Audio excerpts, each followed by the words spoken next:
Good morning, January 2026. Call this meeting to order of the Board of Finance. This first on is reorganization. Make a motion to complete it there. I'll second that. First and second to maintain current status quo. Need no further, all in favor say aye. Aye. Okay. Minutes from the October 20th meeting. Motion to approve. Second.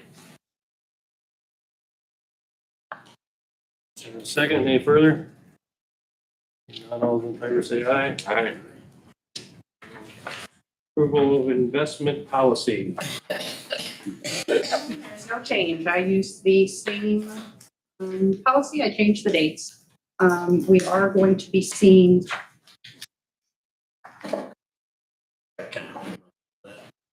there's going to be some changes through the state this year because of the deep discussion with Trust Indiana. We thought it was off the table. We were 100% safe, but they're going to more than likely put some more guidelines that we have to approve for Trust Indiana. So But as of this time, it's exactly like last year's. They've rejected some philosophy.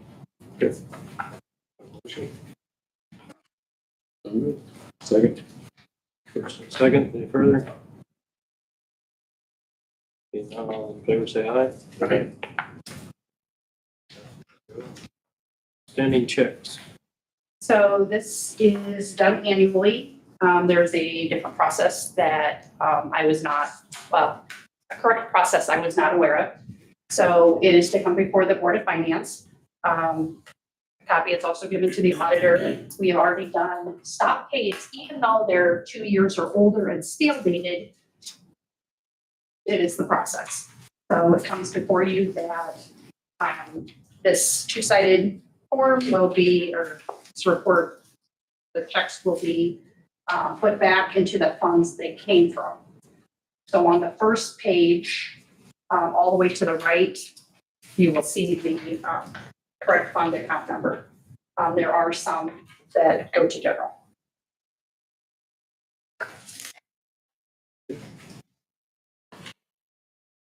Motion. Put these funds back where they came from. Second. Quick question.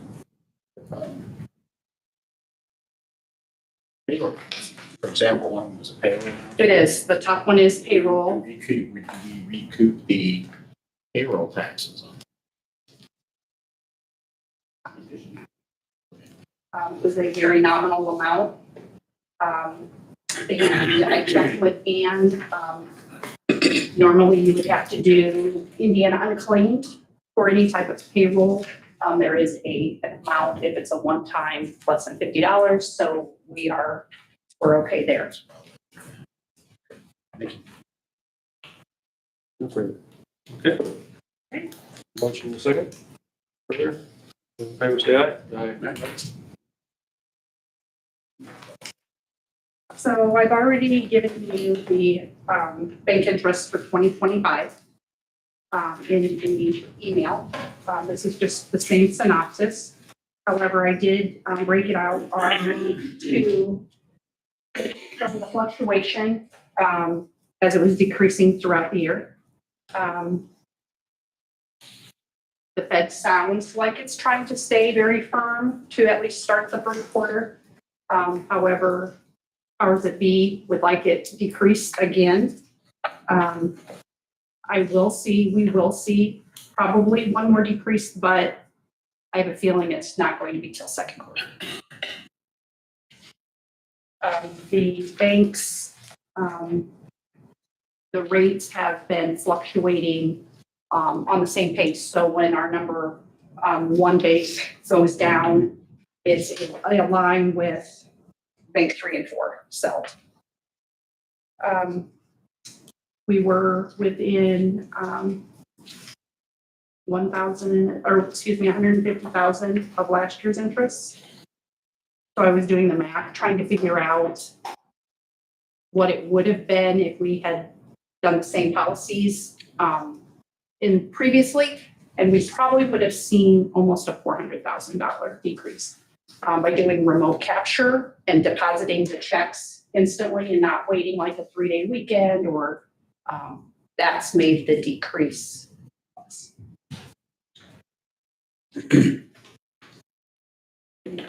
Rate? Actually, obviously, collection of taxes too. I can see when their balances rise or when they're lower. Right.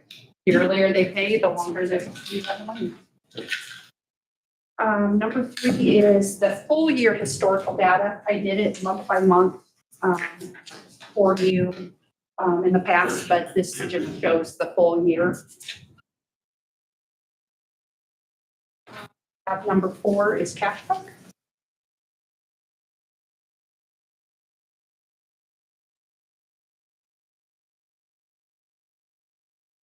Do we need a Yep, I skipped on that. cash on hand? Yep. So in the cash book, under its page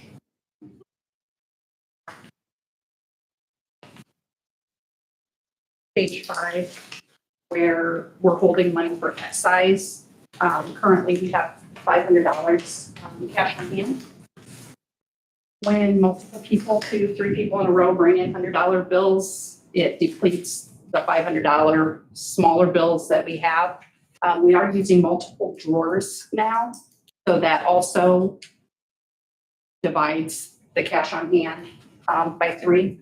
I'm proposing for the first step for Board of Finance to approve, increase it to $800.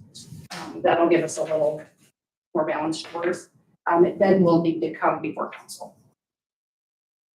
It would, I checked with Stacy, that's what I was just talking to Kelly about. I checked with Stacy at State Board of Accounts. It is a warrant that'd be written. I cash it for check, and then it's shown on our cash book on page 4. And you have vouchers for each time you use it. It stays constant. We balance to that amount every day. State Board of Accounts, some more balances, they can see that every day. So when, we'll just keep a $800 cash drawer balance consistently.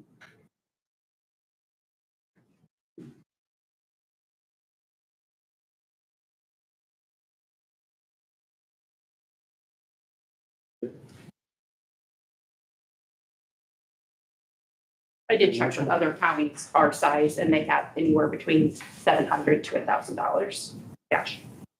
We still do quite a bit of cash on these records. So, second. First and a second.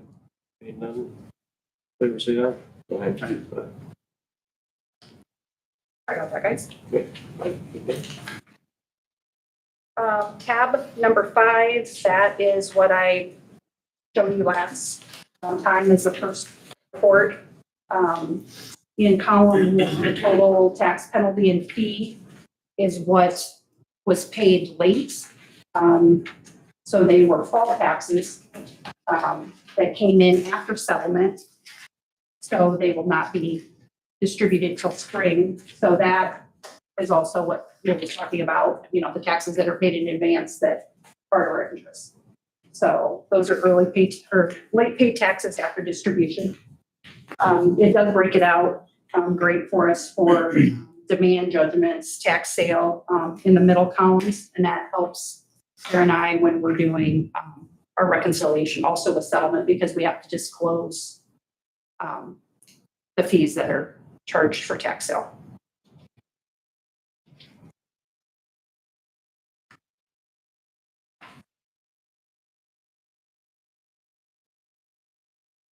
At 6, you've seen often. We're down to 6% payable for 2025. And the balance is in both columns. We have had an increase in parcel count. when I started January for 2025, we were looking at 43,200. It fluctuates each month with splits, with new mobile homes. Right now, we are currently at 44,540.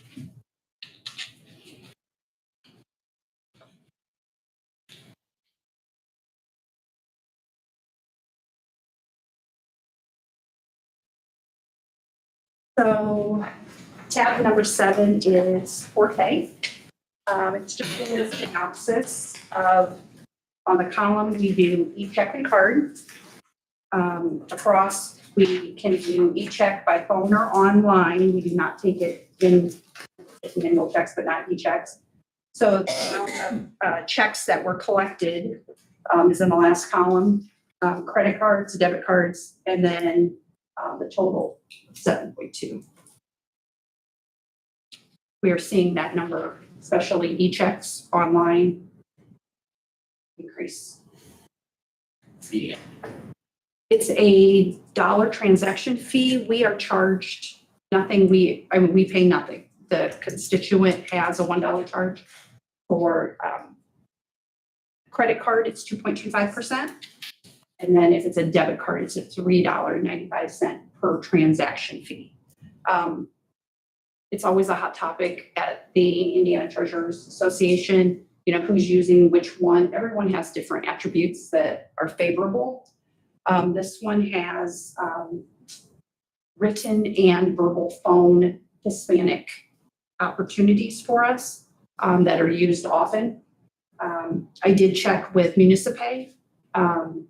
Fernando, he's at most of the conferences. He is part of Escrow Cloud that Lau uses.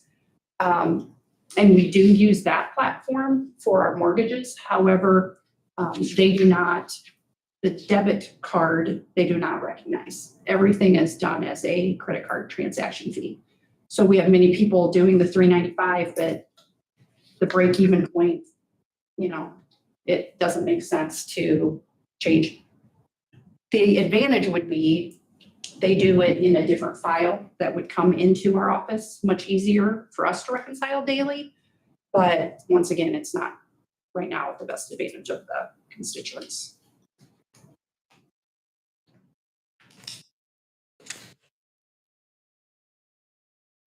Tab number 8, this is just an example of the employee tax notice we send out that, as I told you last year, had not been done religiously. For fall tax, we started with $35,847. This was sent out just a little over 2 weeks ago. We've already collected $22,785, leaving a balance of $13,000 change. There would be a second notice that follows. And then after that, each of the units of government would, the payroll would be contacted for garnishment. We've had very few, but it has helped considerably on the delinquent tax. Number 11 on the agenda is innkeepers. I don't have a tab on that one with more information. In 2025, we collected $950,000. This year, 2026, we just did a certification with the Indiana Department of Revenue for $1,007,095. So there was over a $50,000 increase. Part of it might be communication. Part of it may be increased tourism, we hope. But it's a definite positive for the tourism and for the community for the amount that's being collected.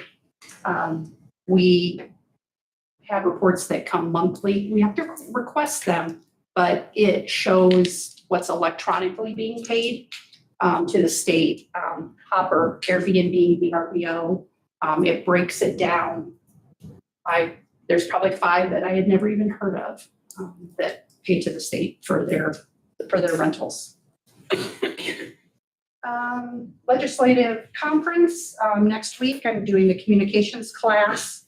And then currently, I'm also preparing for the 2025, last year's destruction of records.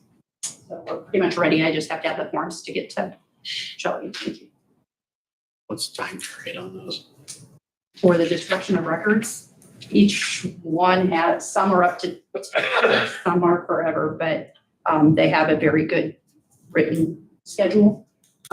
What we're cleaning out right now are 5-year bankruptcies and older. Government list for more than 5 years, innkeepers, and then alcohol, tobacco for the tax clearance. That's only a 3-year. So those are just some of the forms that we're getting rid of. We talked last year a little bit about investments. The rates are still very comparable to what we're getting at Bank One and Trust Indiana when we can transfer there. I would pursue it more, but with the market at the moment, I don't think it's still in our advantage to look at, any 2-year, 3-year, because the rates are less than what we're getting from Bank One right now. Any questions? No, thank you so much. Thank you very much. There's nothing further. Should we adjourn? Adjourn. Thank you very much, Dan. You're welcome. Thank you. I'll anytime you guys have any questions. Good holler.